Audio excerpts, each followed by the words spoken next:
Assalamualaikum sih. Waalaikumsalam Masya Allah. warahmatullahi wabarakatuh. Antum kok tambah cerah aja sih. Tambah Masya pesona Allah. tambah menjadi-jadi. Keren. Assalamualaikum sih. Ini sinyal aman saya. Sinyal gambar aman ya video. Insya Allah, insya Allah. Antum misalnya jelas ya.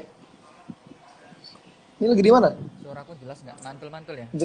Mantul sih enggak. Antum lagi di mana? Oke. Indramayu nih. Oh, udah pindah dari Madiun. Kita sambil makan Nggak kuning apa-apa, ya. kita kan sharing nih santai, ala tongkrongan aja. Jadi mau makan minum pun kita welcome aja. Oke. Keluarga kecil sehat. Sih. Khairul, Masya alhamdulillah. Allah, anak tahu-tahu udah nikah aja. Siapa teman antum? Teman antum siapa yang tafid bareng itu? Nah, Supri gimana? Supri. Kabarnya katanya mau jadi ini ke Mekah itu dia jadi nggak? Jadi apa? Ini yang mau ke Mekah itu nggak tahu bikin apa dia?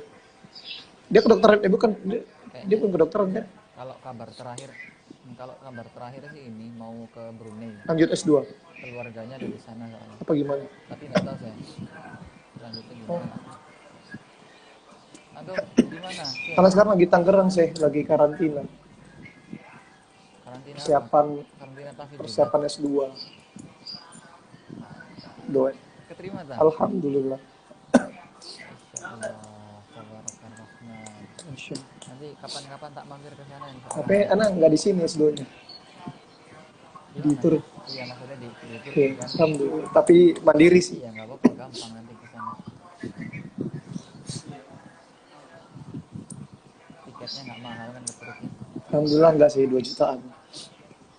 Iya gampang saja. Kalau antum mah nggak, kalau antum santai. Biasa.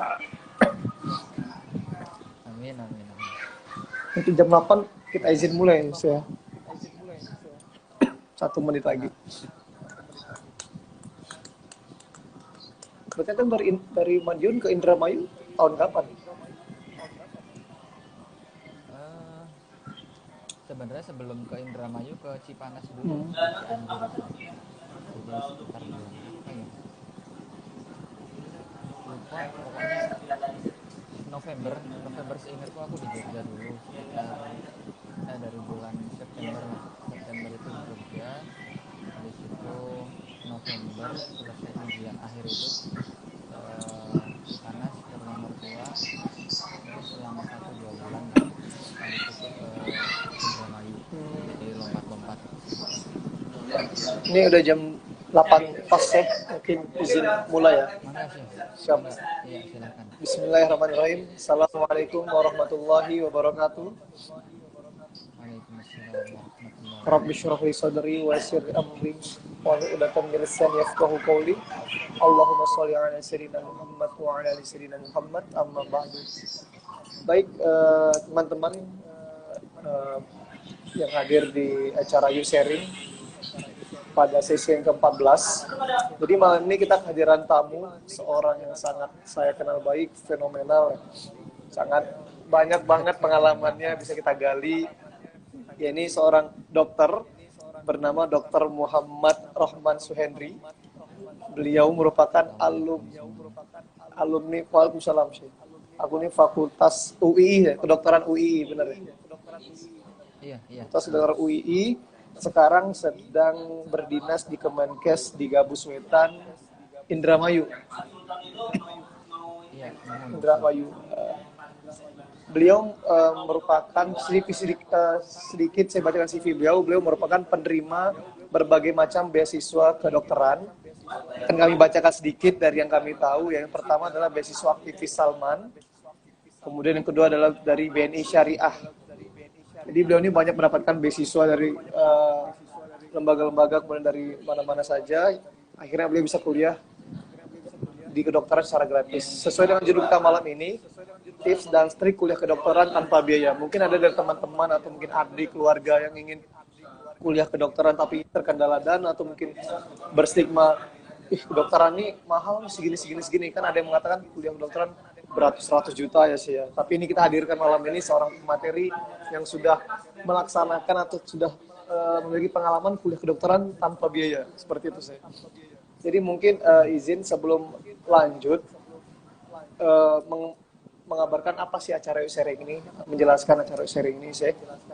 Jadi Yuk Sharing ini merupakan acara yang anak buat sendiri atau anak inisiasi itu pada tanggal 27 Agustus bertepat dengan hari Jumat, yaitu dari sebuah kegiatan yang mungkin dikatakan sangat negatif, yaitu kegiatan insomnia.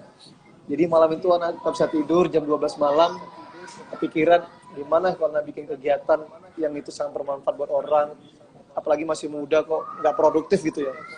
Akhirnya anak mencoba menghubungi teman anak yang ada di kampus waktu itu untuk membantu menjadi seorang pemateri. Akhirnya jadilah waktu itu Yuk Sharing sesi pertama. Alhamdulillah sampai sekarang di sesi ke-14.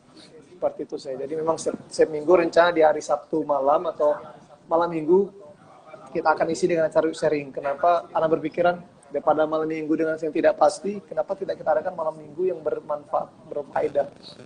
Seperti itu. Jadi memang untuk acara Yuk Sharing ini saya izin itu di acara yang modelnya tuh anak angkat dari gaya obrolan tongkrongan yang itu santai dan seperti yang kita tahu tongkrongan itu bagaimana sih, tapi dimasukkan satu tema yang berfaedah seperti itu saya. Maka kita ngobrol dengan santai sebagaimana seperti itu. Siap. Jadi alhamdulillah sampai sekarang saya nyiapin materinya biar nah, spontanitas saja ya. Jadi akhirnya sampai sekarang alhamdulillah di sesi 14.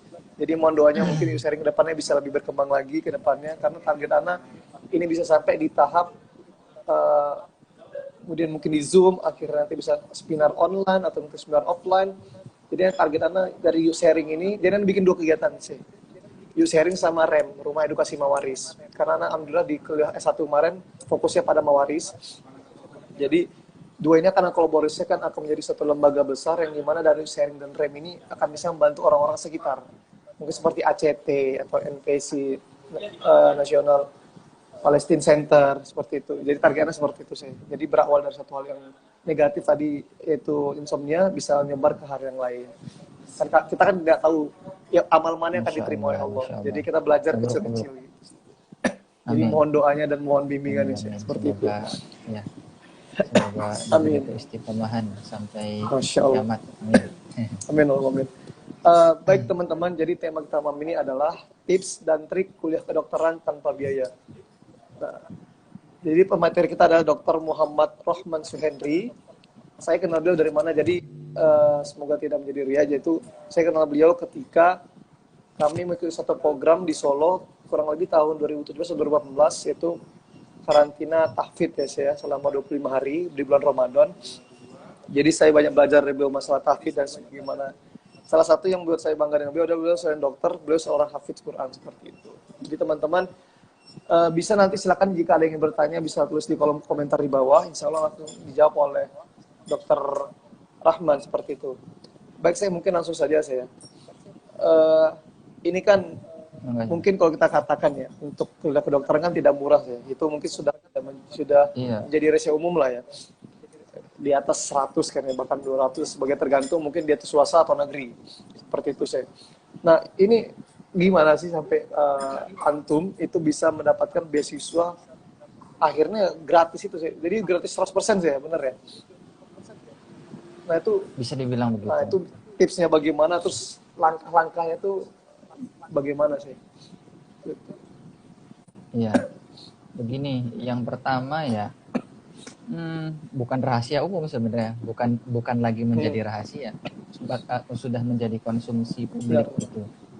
Kalau kedokteran kuliah kedokteran itu masuk dalam istilahnya 3 jurusan yang paling mahal.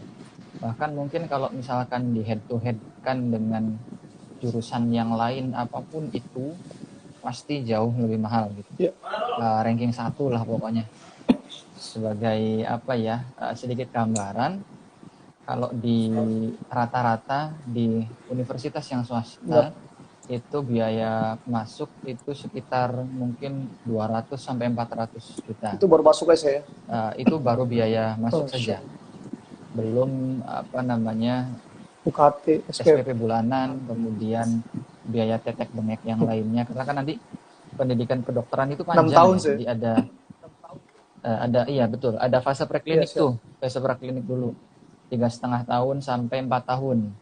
Nah, kemudian ada fase klinik. Nah, fase klinik itu yang disebut Koas. koas itu loh biasanya. Jadi kita kayak magang di rumah sakit itu 2 tahun, 1,5 tahun sampai Dua dengan tahun. 2 tahun.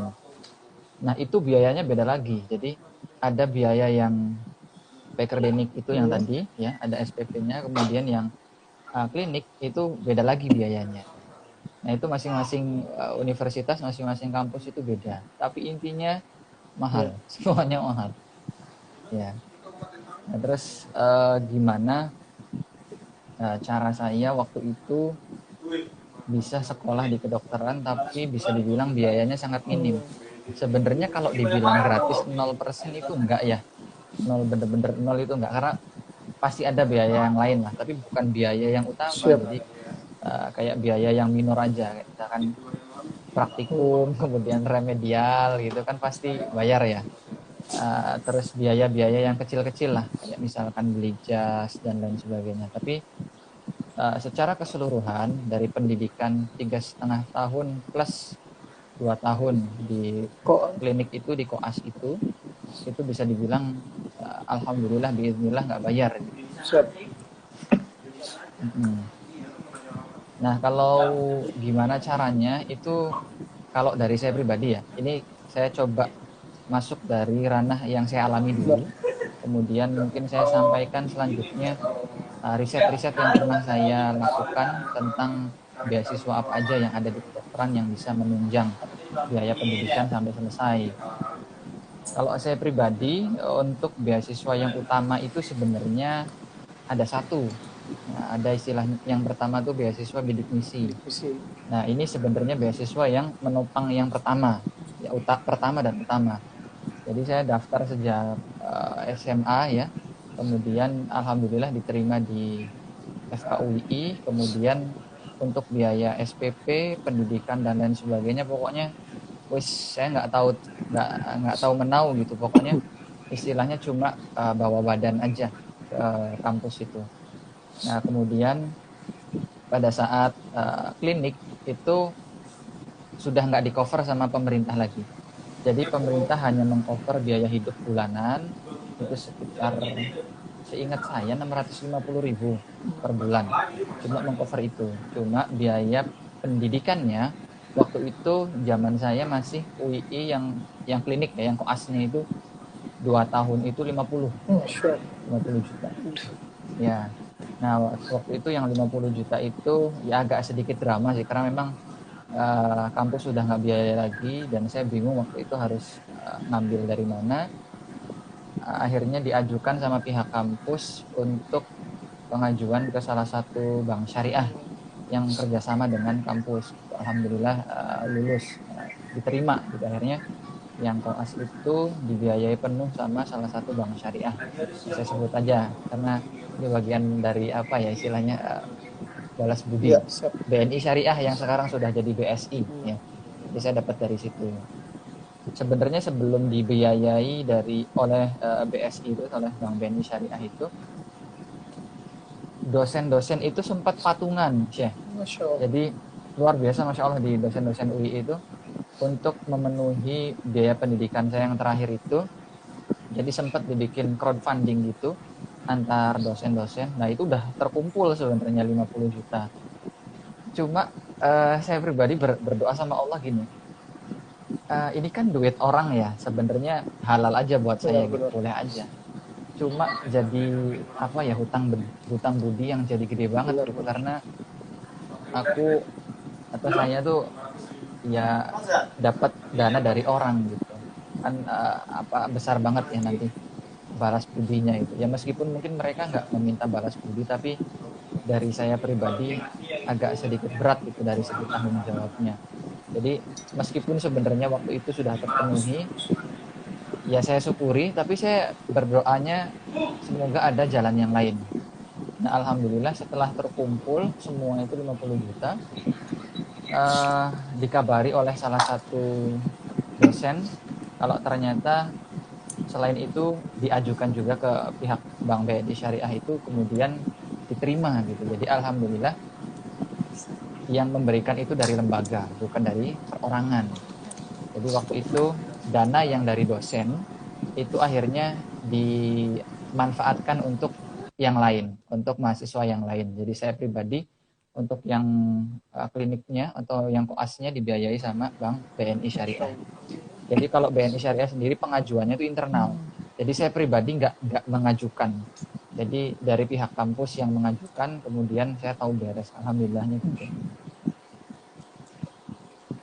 Jadi bener-bener kayak apa ya, dibantu sama Allah lah. Dari S1 dibantu sama pemerintah, ya. Kemudian yang S2 dibantu sama lembaga keuangan. Antum S2 sekarang di mana sih? Mungkin gitu dulu sih. Antum sekarang S2, ngambil S2.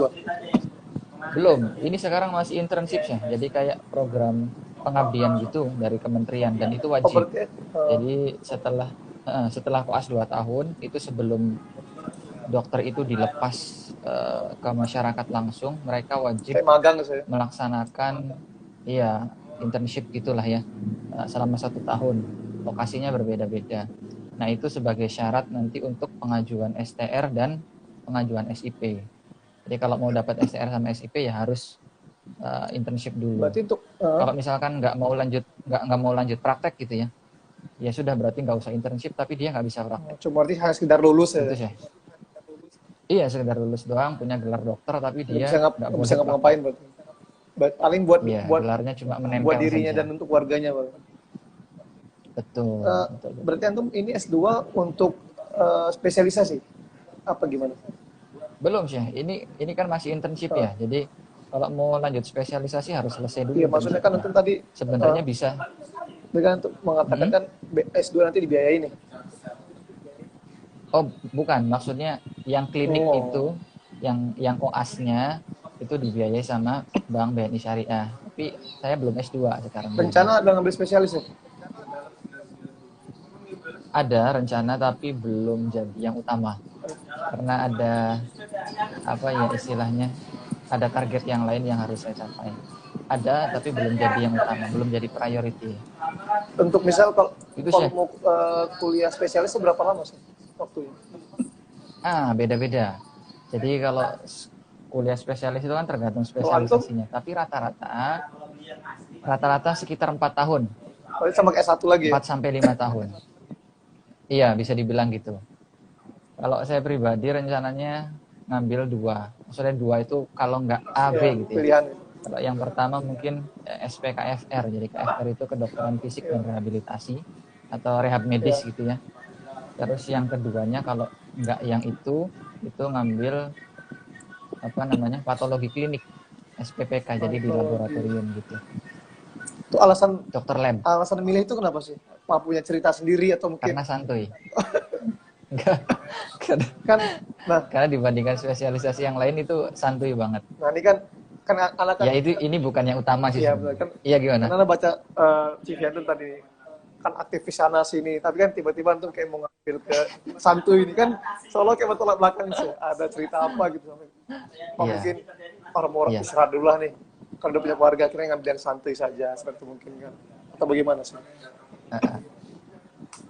Enggak sih, sebenarnya enggak gitu. Justru dengan milih yang santuy itu saya nyari istilahnya pekerjaan utama yang santai, yang akhirnya bisa peran saya itu nggak cuma satu itu gitu. Karena ketika kita sudah jadi spesialisasi ya, sudah jadi spesialis gitu, itu kan bener-bener ilmunya kecil sekali, udah sub gitu ya, udah bener-bener menjurus ke satu itu dan memang nanti kesibukannya pun seputar dengan itu saja. Nah, saya nggak mau kalau misalkan saya berkutat di satu dunia saja. Jadi maksudnya perannya nanti khawatir waktu yang saya miliki jadi terambil semua gitu ya untuk satu spesialisasi itu. Kayak misalkan contohnya spesialisasi yang besar-besar ya. Kayak spesialis bedah, kemudian obsgin, kemudian anak dan lain-lain. Itu kan kita harus standby 24 jam. Jadi kalau misalkan ada operasi darurat, misalkan malam-malam mau nggak mau jam 12 malam lagi tidur enak-enak, berangkat ke rumah sakit. Dan jadi waktunya banyak tersita untuk pasien gitu, untuk rumah sakit. Nah ini saya nggak mau yang kayak begini. Ya sebenarnya nggak apa-apa sih gitu. Ini juga bagian dari pengabdian gitu dan bagian dari jalan jihad kita juga kan ya. Cuma memang seperti itu. Nah, saya pengennya nggak begitu gitu.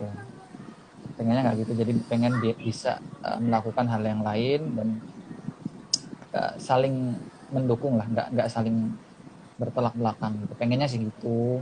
Berarti kalau Tapi nggak tahu nanti. yang tangkap berarti antum fokusnya di sini, ya maksudnya satu dari yang pegangan tapi ingin bergerak di semua sisi bisa antum masukin gitu ya. Jadi bisa berbagi, Kurang baginya lebih lebih. luas lagi share-nya ke teman-teman yang lain. Yes, betul begitu. Rencananya begitu. Berarti itu plan ke Ya depan saya rencana. itu dari luarnya gitulah. Tapi kalau yang lainnya ada lah, cuma bukan temanya kita nggak bahas Benar, itu. benar. Makanya saya secara umum aja. Ya, Itu sih.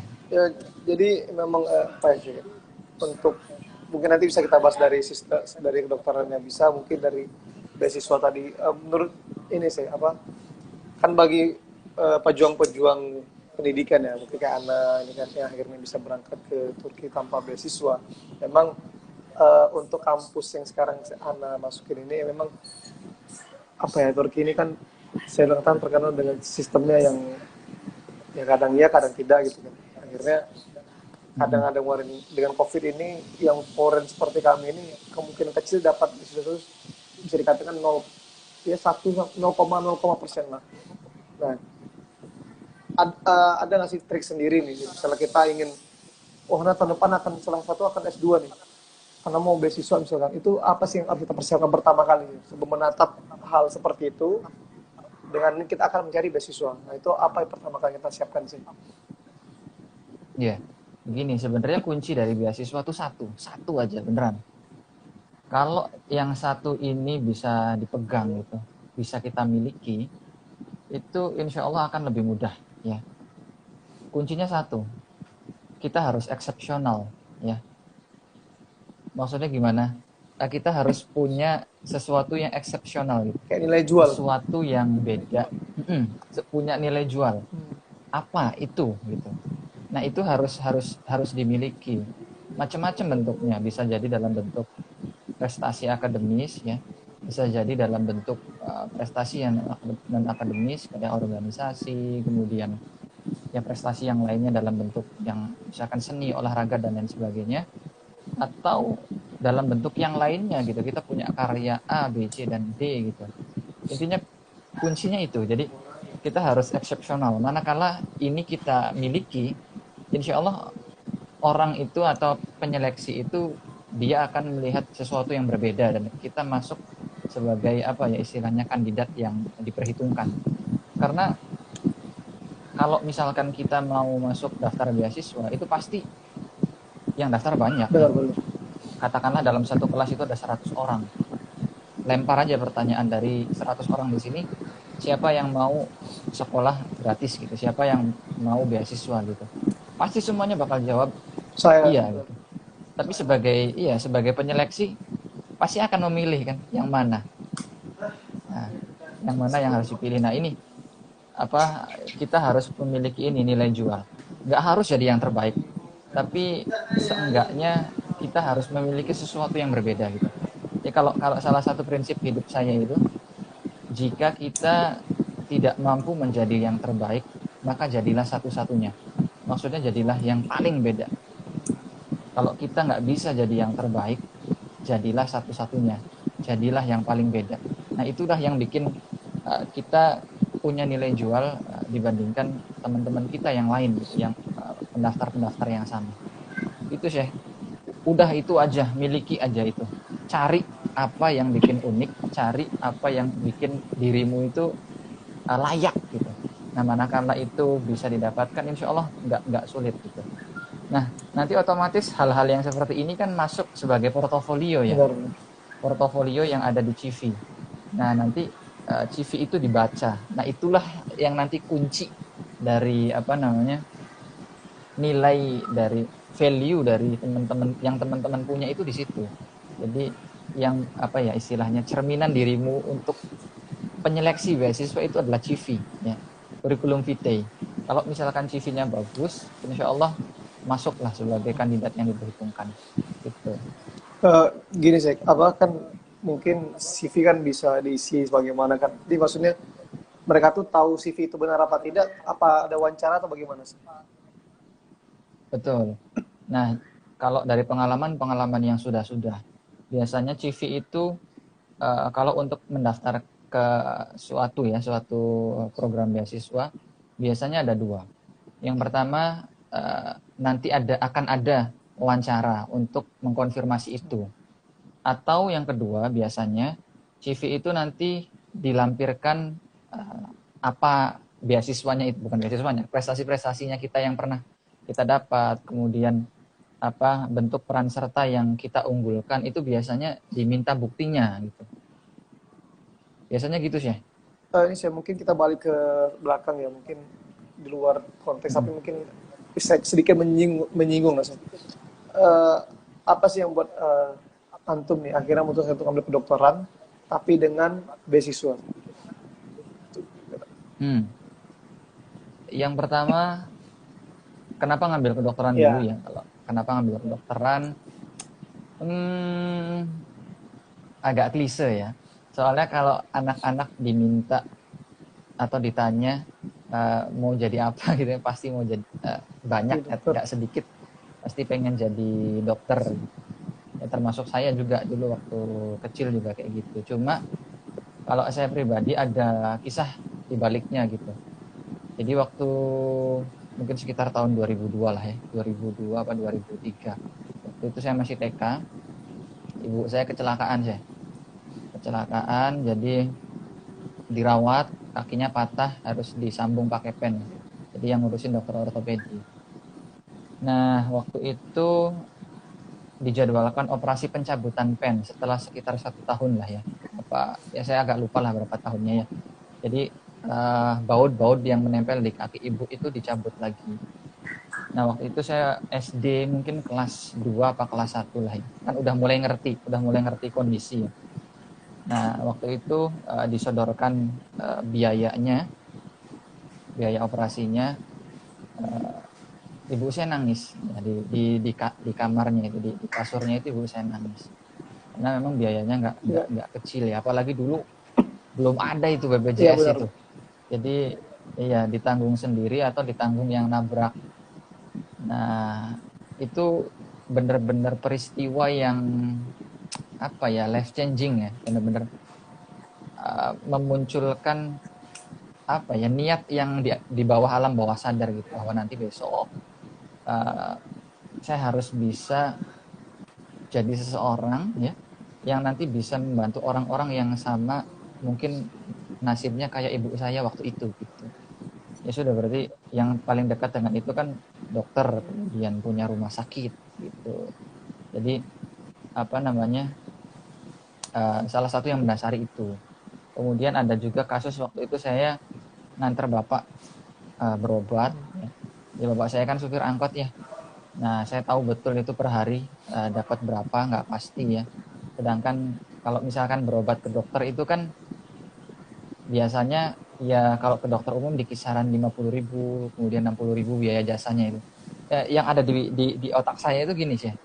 Jadi ya Allah, bapak saya kerja dari pagi sampai sore ya, cuma dapat mungkin 40, kemudian 80.000, 50.000. Tapi ketika dia sakit, ya dia harus mengeluarkan uang langsung sebegitu besar gitu.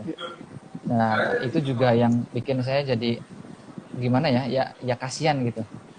Jadi pengen juga punya peran di sana gitu. Ya sudah, akhirnya memutuskan ya bismillah gitu. Waktu itu pengen jadi dokter lah gitu. Kemudian kenapa uh, pengen dapat beasiswa gitu ya?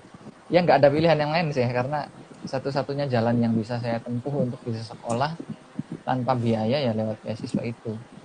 Orang tua nggak apa, sudah dari awal sudah bilang nggak akan menyanggupi gitu, nggak sanggup untuk membiayai kuliah apapun itu jurusannya, apalagi kedokteran. Nah, kemudian dari keluarga juga nggak bisa support, kemudian dari ya saudara-saudara yang lain juga nggak ada yang bisa support gitu. Akhirnya ya mau nggak mau saya harus nyari sendiri gitu. Ya alhamdulillah, biiznillah Allah mudahkan gitu. Alhamdulillah, insya Allah dimudahkan ke depannya juga sih sampai selesai semua yang antum inginkan Amin, amin. dikabulkan Allah. Heeh. Eh, Amin, akhirnya amin. Mohon doanya sih. akhirnya kan kayak gini sih, antum kan eh, dari mana sih akhirnya antum tahu bahwa kedokteran itu ada basic gini lah, kita ambil umumnya, antum akhirnya tahu ada beasiswa ini beasiswa itu tuh siapa sih yang mengenalkan sih? Iya. Gini sih, kalau saya pribadi dulu sambil sambil nunggu apa ya, sambil nunggu hasil pengumuman senam PTN sama SBMPTN, itu hampir hampir setiap malam, hampir setiap malam itu saya ke warnet sih. Zaman dulu kan apa ya, internet nggak se-booming sekarang Benar-benar ya, pas zaman-zaman kita SMA SMP itu. Saya juga HP itu belum punya smartphone lah, masih punya Nokia yang Nokia zaman dulu. Center sih. Iya, jadi hampir tiap hari itu malam itu saya ke warnet cari informasi. Terus aja meskipun informasinya itu aja gitu. Terus aja nyari. Nggak ketemu sih. Informasinya nggak ketemu sama sekali. Nggak ada itu ya siswa kedokteran itu. Sampai akhirnya waktu itu saya daftar SBMPTN-nya itu nggak ada yang kedokteran mas ngambil jurusannya matematika semua, karena memang nggak ada sih, nggak ada beasiswanya gitu. Jadi waktu itu banding setir ngambil jurusan matematika murni. Alhamdulillah waktu itu diterima juga di Undip, tapi akhirnya nggak saya ambil. Nah, gimana saya tahu ada informasi beasiswa ini, agak agak ajaib sih. Jadi saya masih ingat banget waktu itu malam terakhir kayaknya saya ke warnet, karena nggak ada lagi informasi yang saya dapat. Saya saking desperate-nya itu, saking sampai nulis di Google itu, ya Allah minta beasiswanya. Di pencarian, di kolom pencarian tuh gitu, ya Allah minta beasiswanya, enter. Nggak ada sih. Apakah yang Anda maksud ini kata-kata ya kan Iya Google gitu benar. ya, pencarian Anda tidak ditemukan, apakah yang Anda maksud begini, nggak ada. Pulang akhirnya, pulang ngelamun ya, pokoknya pulang di jalan gue sepeda itu kayak yang lamun sambil di jalan itu, nggak perhatiin samping kanan samping kiri gitu, kosong Iya. pikirannya. Karena waktu itu masih belum jelas gitu diterima di mana, kemudian ngambil di jurusan apa, dan belum jelas bakalan lanjut kuliah apa enggak. Sebenarnya waktu itu sempat sampai saya mikir gini, ya Allah kalau misalkan saya nggak bisa kuliah tahun ini di luar kota, nggak bisa kuliah di luar kota, udah mending buang saya ke pesantren aja gitu. Waktu itu sempat kayak gitu, pengen mondok aja dulu lah waktu itu. Nah, setelah malam itu kan, ya Allah minta beasiswanya, terus enter, nggak ketemu ya. Besok paginya tuh yang ajaib ya. Jadi sekitar jam pukul 10 pagi lah ya, pagi 10 WIB, saya ditelepon sama salah satu temen. Halo man, katanya, ini coba buka website, katanya UII buka jalur beasiswa. Tapi saya waktu itu nggak tahu sih kalau ada buka untuk kedokteran juga, saya nggak tahu. Saya pikir itu kesempatan lain yang saya coba itu doang. Jadi pas malam itu nggak nemu, besoknya teman saya nelpon. Ya sudah, saya berangkat ke sekolah, udah sini aja katanya, ke sekolah kita coba daftar, persiapan berkas-berkasnya. Nah setelah baca-baca, ternyata ada itu sih yang beasiswa kedokterannya. Tapi waktu itu saya mikirnya gini sih, pas daftar itu kan online ya, saya nyari yang pertama apa coba daftarnya, matematika lagi ya? Matematika lagi, nggak ada.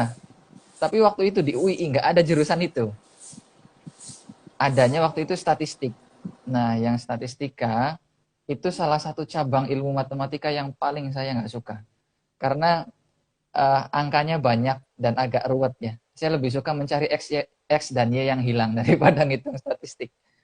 Itu males banget statistik. Jadi meskipun dalam satu cabang matematika ya, salah satu cabangnya, tapi saya nggak suka itu. Akhirnya, aduh apa ya jurusannya? Ya udahlah kedokteran aja. Iseng saya jadi. Beneran, itu beneran iseng. Demi Allah iseng banget itu. Jadi waktu itu mikirnya, dulu pernah punya cita-cita jadi dokter waktu SD gitu. Ya sudahlah, daftar ini aja, daftar di kedokteran aja gitu, pilihan satunya. Kemudian pilihan duanya waktu itu teknik lingkungan. Nah itu qadarullah malah keterima gitu.